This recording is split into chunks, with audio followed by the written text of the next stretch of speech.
5, 4, 3, 2, 1, 0, ignition, liftoff. You're listening to Relentless.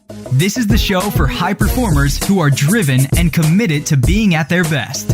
Nick Peterson and Jonathan Montgomery, co-founders of Relentless Dietetics, are your hosts.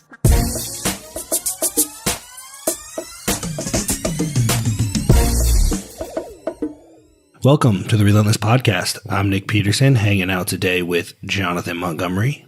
What is up? And the Dr. Trevor Cashy. Hello. And as per usual, we're here to discuss getting a little bit better every day. Something we've talked about before is we are of the belief that people are not necessarily happiest or at the best when things are easy, but they're at their best when they're being challenged. So the last couple episodes, we've challenged our listeners a little bit. We challenged them by asking, are you really competitive or are you just being petty? Are you really a control freak or do you have trust issues? And if you haven't listened to those episodes yet, make sure you get those last two in as soon as you listen to this one. In either case, we're really just challenging your mindset. Right? People generally fall into one or two buckets. The be good mindset, the I need to be good right now, it is my identity, or the get better, the growth mindset, which is what this podcast is all about, get better every day. Keep in mind too that you can have a growth mindset in one area of your life and a fixed mindset in another. You know, this really is a big one. I mean, mindset, it's huge. It kind of all encompassing. It kind of applies to everything we've got going on. And, it seems to be that the difference between, those mindsets and those that have to win and those that have to improve are, like you pointed out, Nick, those that actually want to get better and grow and those that feel they have to be the best all the time, whether or not they actually are, is that mindset, that choice, that fix, that growth. It's also the key difference between outcome-oriented and process-focused individuals. People with a fixed mindset tend to only worry about the end result. What can I get? When am I going to get it? Whereas people with a growth mindset tend to focus on the process and really just kind of let the results become a byproduct. And this is something we found time and time again from a practical standpoint that typically yields far more success in the long run. But not only that, it also lets people enjoy a heck of a lot higher quality of life while achieving it. And to me, that's the biggest win. Yeah, absolutely. And just for a little bit of clarity and to give some people some context, the fixed mindset is coming from a belief system that our qualities are carved in stone. I'm bad at something. I was born bad at something. That's just the way it is. People with a growth mindset have a belief system that their basic qualities can be developed and cultivated through effort, kind of like you said, just following the process. And while people do differ greatly in aptitude, talent, interest, temperament, that does not stop anyone from having the opportunity to grow through application and through experience. And if you want to get better every day, you really have to adopt this paradigm.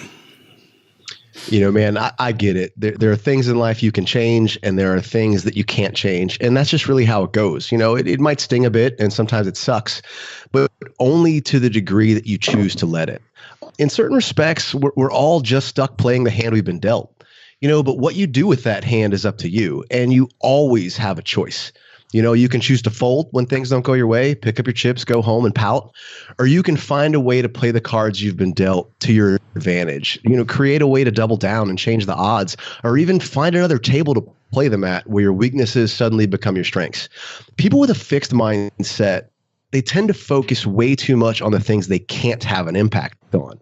They ruminate, they dwell, they use it as an excuse to justify or explain their situation. Whereas people with a growth mindset, they recognize the things that they cannot change for what they are, and they simply note it and move on. They don't waste their time or effort on them. Instead, they choose to exert their influence on the factors they can control and make the changes they need to improve their situation. And that shift, I think, really allows people to focus their effort to work past limitations, create advantages, and not let a perceived lack of ability become a lack of ability in reality and hold them back from working towards their potential. It's interesting for me when I think about stuff like this because I just recently cracked a textbook a little bit back. It's actually called the Science of Lay Theories. The subtitle is How Beliefs Shape Our Cognition, Our Behavior, and Our Health. And a lot of it draws on Carol Dweck's work, and I think she authored that lay text on mindset. That language is used to help communicate to people who aren't dorks like me and read textbooks. But in the text, they actually think of in terms of traits rather than growth or fixed mindset. It's immutable and malleable traits. So Nick made mention, like, you can have a growth mindset in one thing and a fixed mindset in the other. Like, sometimes people think certain things are completely fixed about an individual or themselves, and some things are malleable or can be changed. So personally, when I think about this stuff, I don't think in terms of like, can it grow or shrink or not change? If you do have a growth mindset, you think in terms of malleable traits, and those things can undulate up and down versus stuck in one position.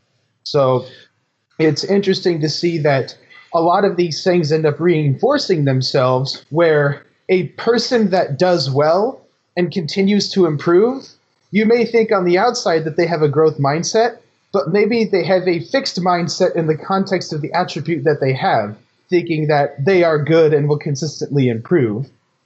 But you may also have a person that has a malleable mindset, where if a person does really well and then does poorly, then it might reinforce that they do poorly. So it's really good to keep an objective mind when looking in terms of being fixed versus not being fixed, because the whole point is that, like Jonathan said, you have control of something that is malleable upwards and downwards. So focusing on how you can improve is important as knowing that you can also go backwards, which is kind of popping bubbles, but it does go both ways. Yeah, I completely understand this. There's also the realistic component too of the mindsets, where you want to actually understand what may be fixed and what may be a growth capability of changing, as you mentioned out, Trevor. Early on in life, I just had to give up my dreams of being in the NBA. It just wasn't in the cards for me with my height, with my terrible hand-eye coordination, a complete lack of a vertical jump. It just wasn't going to happen. And that's okay. Not being able to be the best or be part of the 1% of 1% is absolutely no reason to let that stop me from enjoying my life or evolving into the best version of myself I can be, or doing things simply for the love of a game, and while I'm spending time exploring other avenues where I may have a chance to excel.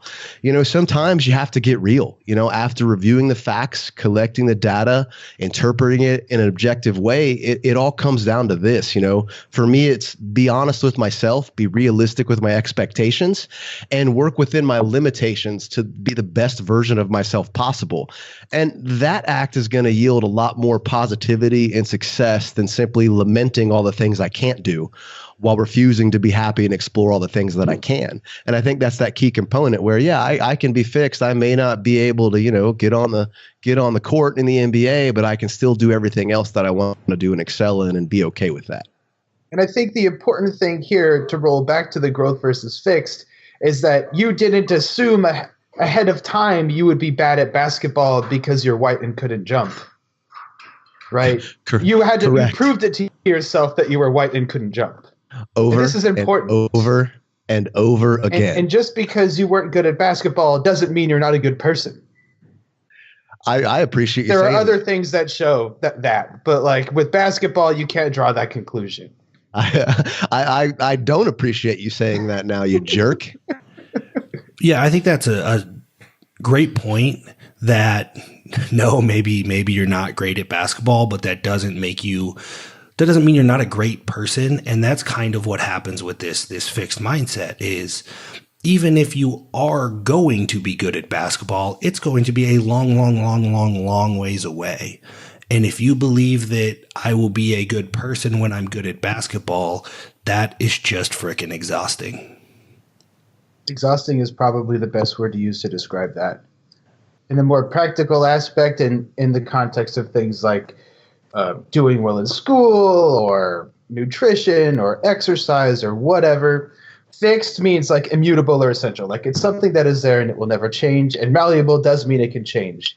And I think one of the most interesting things you can apply this to is the concept of willpower, right? And there's a pretty famous scientist, last name Baumeister, ran a ton of trials to assess, whether or not making decisions and how you operate in your decision-making patterns has an effect on your capability to make decisions over time. And basically came up with this concept of ego depletion, which is a pretty popular concept among businessy types and other people who like efficiency, where the more decisions you make during the day, the more exhausting they become, the worse you become at them. And then this can leak over to your health and then making poor decisions about food and all sorts of other aspects of your life. Newer research that is coming out now is showing that like willpower in itself is not fixed in the context like was described by Baumeister. It's not like you can make 4 decisions per day and then you turn into a dork mo, okay? What ends up happening is that how I've interpreted this research after looking at the studies that were done is that people who believe that willpower is a fixed trait, they are acutely aware of all of the signs of fatigue, and then that positively reinforces negative work output, right? So if you're told your willpower is limited and this is what happens when you start to get exhausted, as soon as somebody notices those things happening, they automatically take that as a cue to stop working, right? But a person who doesn't believe willpower is a fixed amount, they're not aware of the cues associated with mental and physical exhaustion, and they end up outperforming the people who think willpower is limiting. Not because there's an unlimited amount of willpower, but because the aspect of having a trait fixed ends up stunting what your potential is. So it's not that there's an unlimited potential, but by assuming that you cannot grow, you do not. And there's a lot of unexplored territory. It's interesting because I've read some studies recently too that basically, flew in the face of the theory of finite willpower. And the simple change they made is, hey, doing stuff hard makes you better prepared for doing harder things later.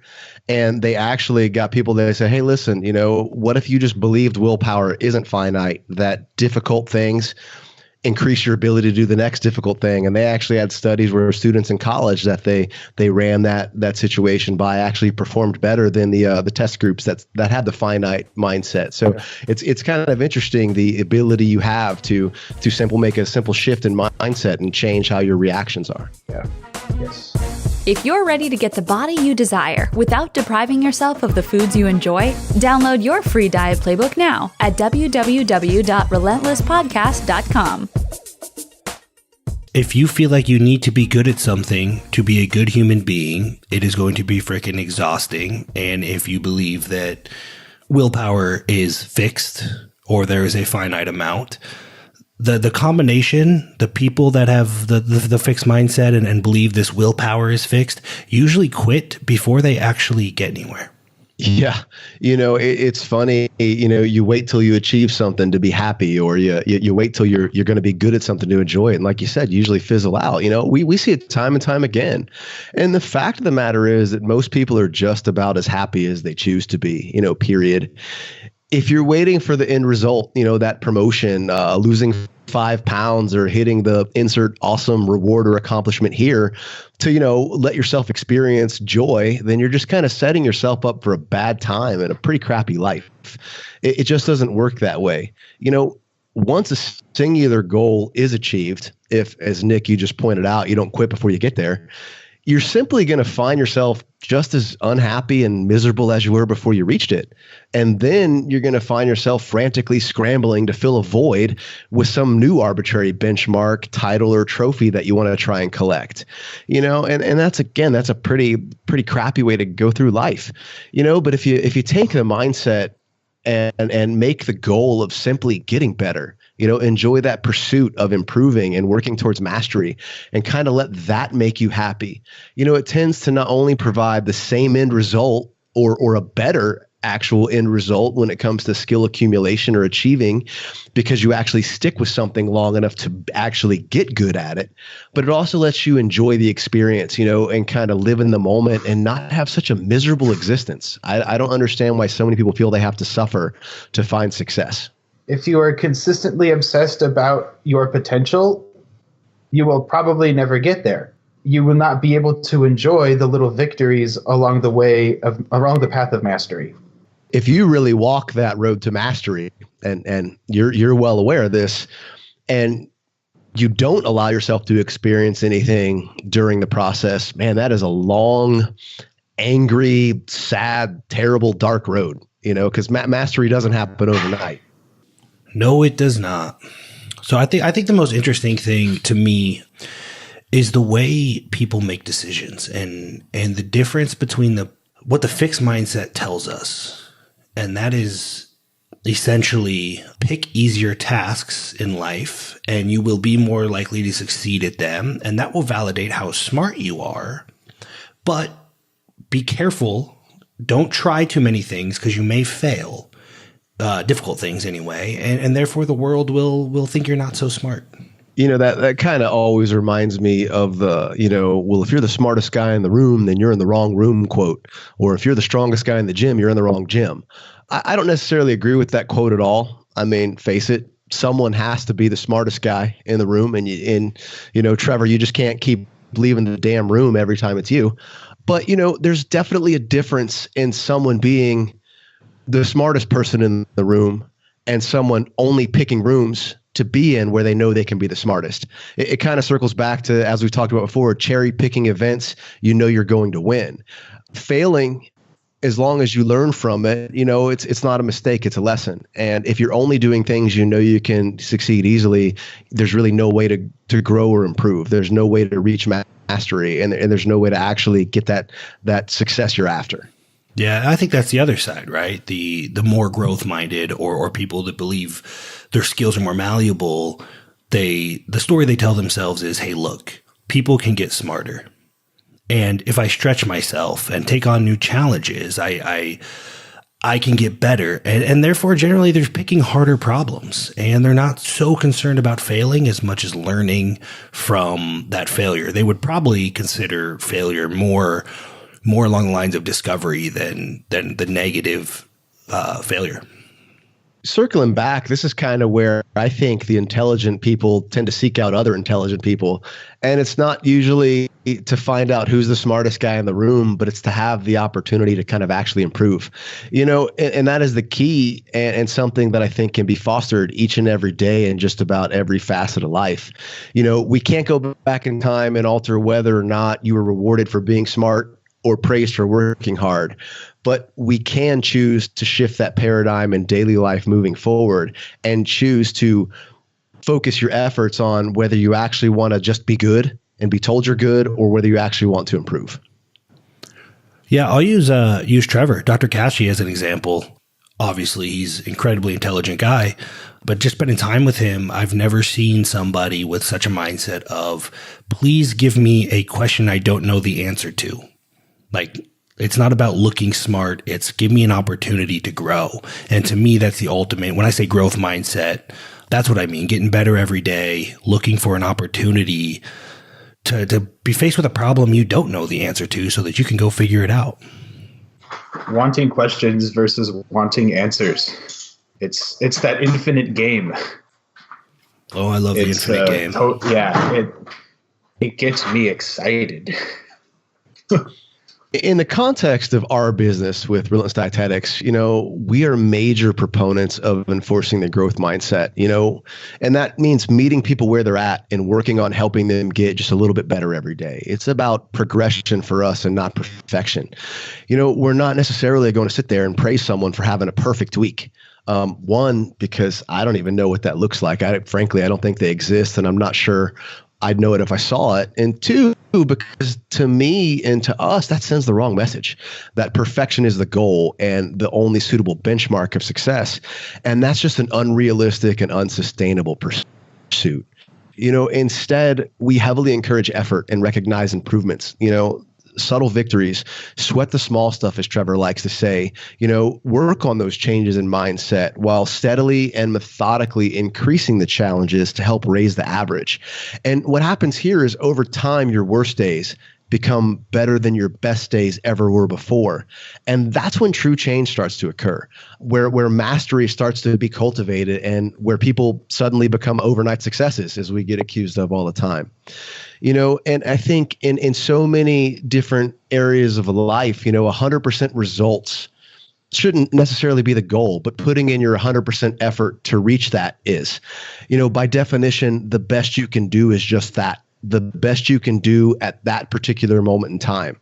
The actual output and measurements that quantify what best is, they may vary greatly from week to week or month to month, but the amount of effort you put into achieving it will feel the same. And that's where the magic happens, that consistent output towards a goal, towards a skill, towards mastery. That's where you actually get, you win the prize. You do the work, you win the prize.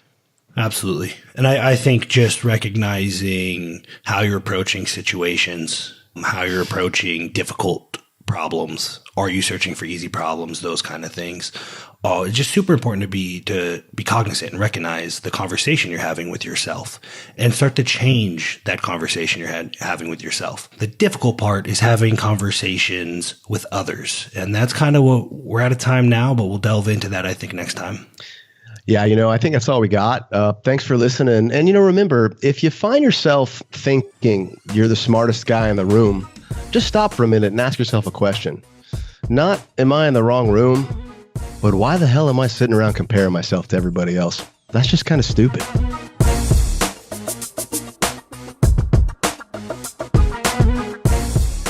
You've been listening to the Relentless Podcast.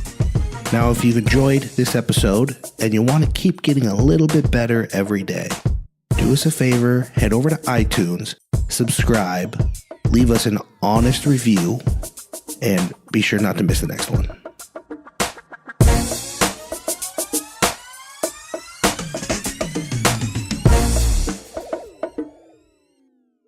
This is thepodcastfactory.com.